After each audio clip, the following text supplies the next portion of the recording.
Uma mulher é brutalmente agredida em Rio Verde pelo marido. Depois da covardia, o agressor largou a vítima machucada na porta da unidade de saúde e fugiu. Manuela Messias. Segundo a vítima, essa não é a primeira vez que as agressões acontecem. Só que essa foi a pior das agressões. Ela, inclusive, achou que ia morrer. Ao todo, o agressor já tem 5 passagens pela polícia só por violência doméstica. Essa vítima fez 3 das 5 ocorrências. O síndico é denunciado por ameaçar um morador de um condomínio em Anápolis. Destaque para o Bruno Mendes.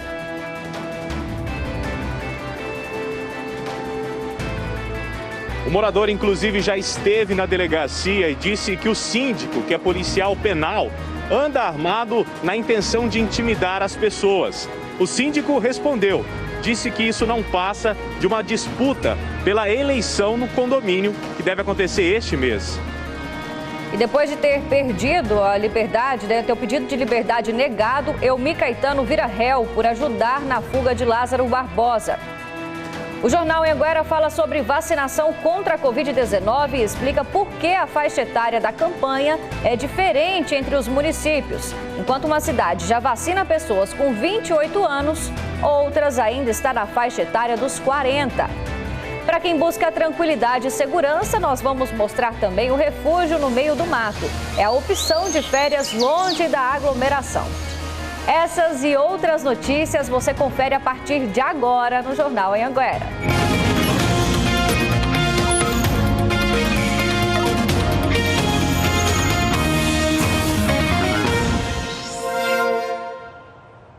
Agora 11h48, bom dia para você que está em casa acompanhando a gente aqui no Jornal Anhanguera. Bora com muita notícia para te deixar muito bem informado agora na hora do seu almoço. Eu abro a edição de hoje, infelizmente, falando de violência, viu? É com a mulher de 34 anos foi agredida pelo companheiro. Isso foi em Rio Verde. Ela chegou a ficar com o rosto todo desfigurado, viu? A Manuela Messias tem as informações para a gente. Um caso, né, Manuela, que é extremamente revoltante e, infelizmente, essa violência que está cada dia mais forte, né? Bom dia para você.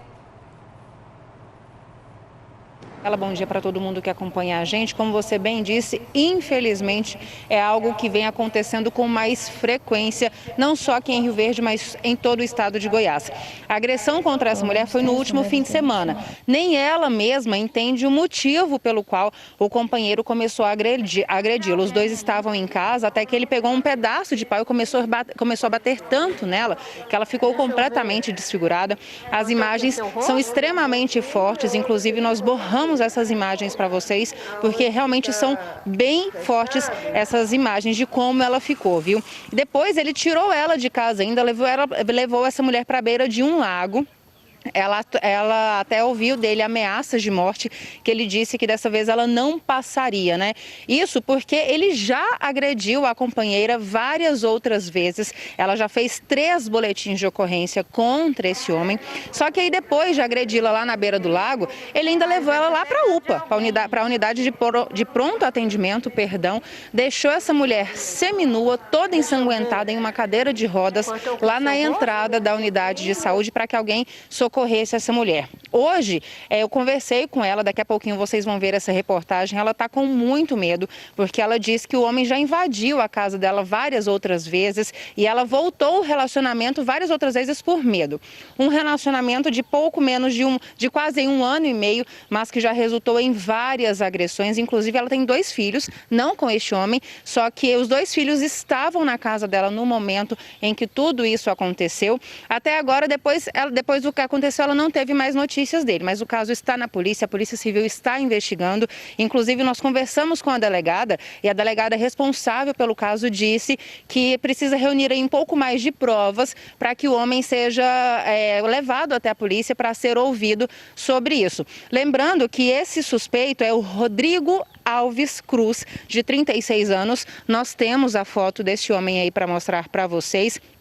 Ele ainda não foi ouvido pela polícia, a polícia diz que nos próximos dias deve ouvi-lo, só que ele já tem, gente, 5 passagens pela polícia só por violência doméstica. 3 dessas 5 passagens, dessas 5 ocorrências feitas, foram aí feitas pela última vítima, né, que é a Mara Rubia, que conversou com a gente hoje. Como eu disse, daqui a pouquinho vocês vão ver essa reportagem, viu? Tá certo, Manu, muita violência, né? A gente volta a falar desse assunto ainda hoje, então, e também acompanhar essa investigação da polícia, né? Porque, como você bem disse, não é a primeira vez também envolvendo esse mesmo homem, esse mesmo suspeito. Muito obrigada, viu? Bom trabalho. Pelo menos 3 mulheres denunciaram ter sofrido importunação sexual dentro do transporte público na região do entorno de Brasília, só esse ano, viu? O último caso aconteceu nesta semana e o suspeito está preso. Ainda muito abalada, a jovem de 24 anos preferiu não se identificar e desabafou. No início eu tava chorando, desesperada. Tinha uma senhora na minha frente, uma senhora do lado. Só que ninguém chegava perto de mim, ninguém falava nada. A moça pegou um ônibus de Brasília para Formosa. No caminho, um homem sentou ao lado dela e tentou beijá-la à força. Ela conseguiu se soltar e chamar a polícia. O suspeito foi preso em flagrante. O crime de importunação sexual é um crime contra a liberdade sexual. Ele acontece quando o autor pratica algum ato libidinoso, como um beijo forçado ou um toque nas partes íntimas, sem o consentimento da vítima. Esse é o 3º caso de importunação sexual dentro de ônibus só este ano aqui na região do entorno. Dados da Secretaria de Segurança Pública do DF mostram que 76% dos registros desse tipo de crime acontecem no transporte público. Por que os abusadores preferem esse ambiente? Principalmente por conta da quantidade de pessoas que ficam ali no mesmo ambiente. Isso proporciona que a pessoa passe se esfregando na outra, se aproximando da outra, tocando as partes íntimas em outra pessoa. Eu sei que é difícil, só quem passa por isso sabe. E eu quero falar para todas as mulheres, não se calar contra isso. Vocês não podem se calar, vocês têm que denunciar. Tem que denunciar mesmo, né, gente? A Polícia Civil de Cristalina prendeu a mãe e também o padrasto de 2 menores por suspeita de tortura. A gente vai ao vivo, então, até Lusiânia para falar com Danilo Moreira, que já tem as informações para a gente. Como que foi que a polícia, né, chegou até essas pessoas? Bom dia para você, Danilo.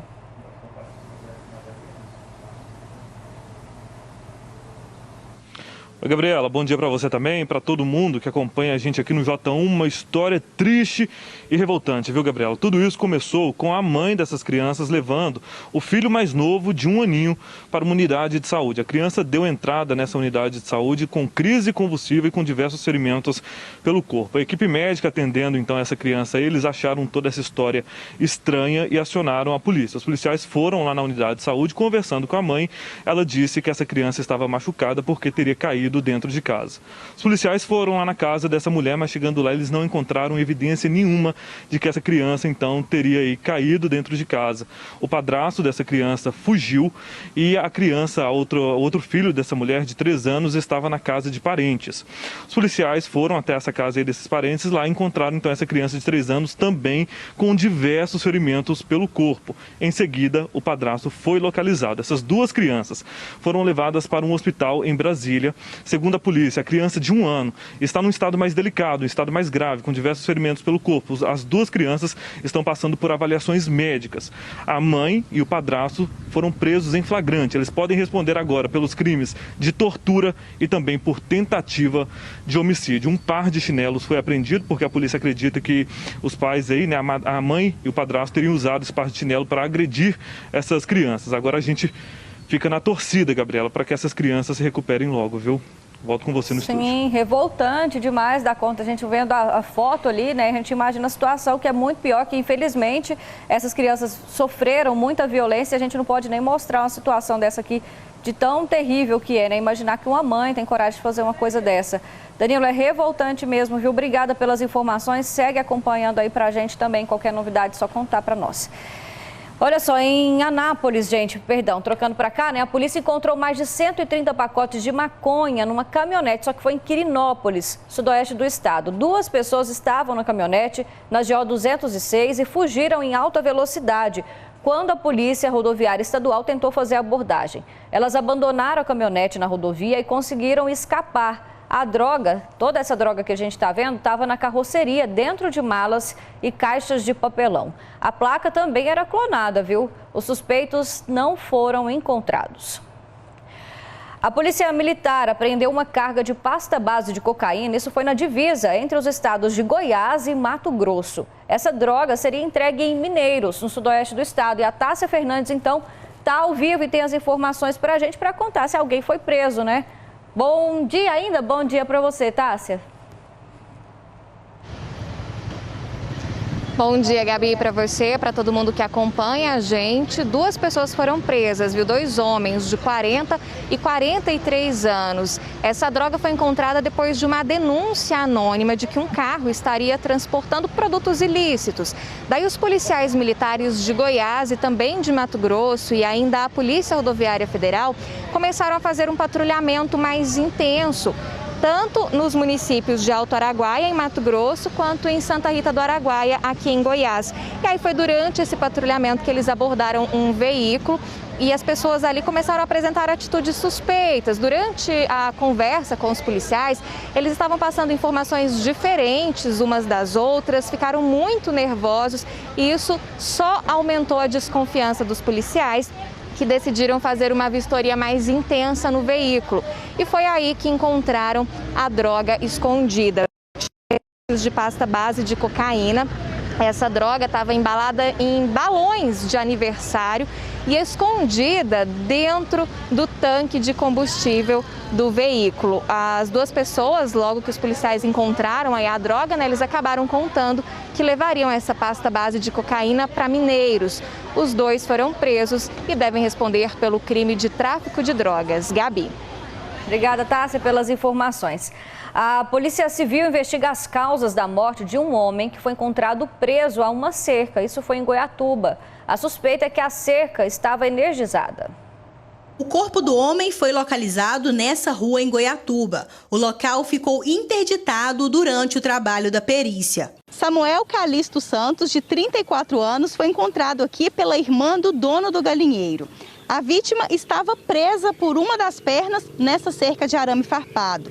A suspeita da polícia é que Samuel teria tomado um choque elétrico ao tentar pular para dentro do galinheiro. O terreno tem cerca elétrica, inclusive com aviso sobre os riscos de choque. Segundo uma investigação prévia, ele já teria sido vítima de outros furtos na propriedade, furto dos animais que ele cria.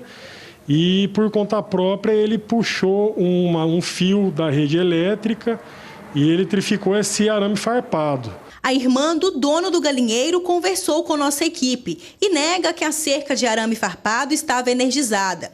Ela ainda explicou que Samuel já conhecia o local e que ele teria furtado a propriedade outras vezes. Roubado várias vezes.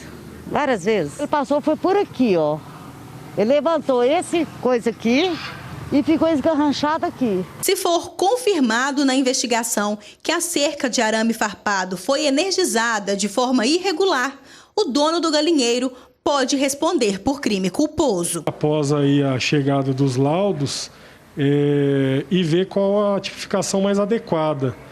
Aí podendo responder ou por um homicídio culposo ou uma lesão corporal seguida de morte.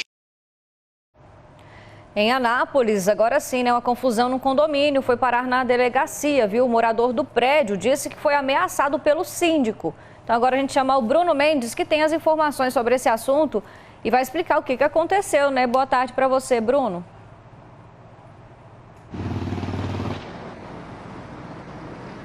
Olá, Gabriela. Boa tarde para você, para todo mundo que nos acompanha. Uma confusão que começou no início do ano. O morador relata que tudo começou quando o síndico fez uma cobrança. Queria que ele pagasse pela cobertura da vaga da garagem. No entanto, o morador questionou os valores desta obra, inclusive cobrou os comprovantes do material gasto na construção dessa cobertura e o síndico, segundo o morador, teria se recusado a repassar essa documentação e o morador, por sua vez, disse que não pagaria aquele valor. Depois disso, o morador relata que já sofreu ameaças do síndico, denuncia inclusive que o síndico, que é policial penal, mesmo estando de folga, fora do trabalho, circula armado pelo condomínio, inclusive já até teria ameaçado outras pessoas no prédio e tentado o intimidar. Numa das ocasiões dessa confusão, o morador chegou a gravar um vídeo em que o síndico, segundo esse morador, ele aparece saindo pelo pátio do condomínio. Depois disso, ele inclusive tira uma bicicleta dele que estaria na vaga da garagem. O síndico na imagem parece estar com o que parece ali um pedaço de ferro. Esse morador disse que era um pedaço de ferro que o síndico inclusive teria usado para abrir um buraco na porta de um dos apartamentos. Pois é, por conta dessas ameaças, esse morador já chegou a registrar um boletim de ocorrência contra o síndico. A nossa produção entrou em contato para ouvir também o que esse síndico tinha a dizer. Ele gravou um vídeo para a gente e disse que ele anda armado porque ele tem o porte de arma por conta da profissão e que toda essa confusão não passaria de uma disputa política pela sindicância do prédio. A gente separou um trecho do vídeo gravado por ele. Vamos assistir. Primeiro, eu sou policial penal de carreira, eu ando armado 24 horas, só que jamais saquei arma para morador dentro do condomínio. Essa denúncia aí, o rapaz, ele é candidato a síndico, então ele quer macular a minha imagem, sujar a minha imagem. A nossa produção tentou entrar em contato, entrou em contato inclusive com a Polícia Civil para ter mais esclarecimentos sobre a investigação com o delegado responsável pelo caso. Mas até o momento nós não tivemos retorno. Gabriela.